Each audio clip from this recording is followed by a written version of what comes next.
Well, so historically, NIL is a derivative of the right of publicity. And across these 50 states, not every state recognizes a right of publicity.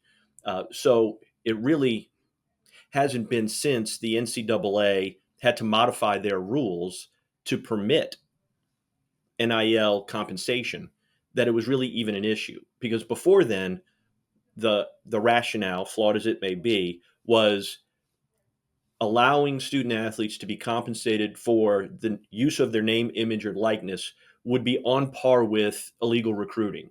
It would be pay for play, pay to play. It would be a just another example of illegal recruiting. Well, with the advent of technology and different platforms where young people can leverage technology to become brand ambassadors, the NCAA found itself in a position where they were restricting, making it more difficult for student athletes to use legitimate means to monetize their own name, image, and likeness, which is a, a an impairment, a breach, a restriction on rights that non-student athletes were able to have. You could have a YouTube influencer as a dorm hallmate next door making money online, but the rules that the NCAA were limiting student athletes for would restrict it, and that's inherently anti-competitive.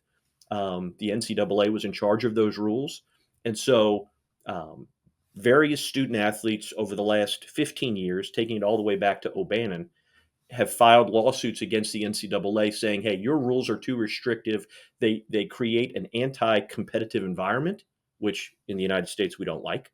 Um, and so when the NCAA gets sued on an antitrust basis, they lose 100% of the time.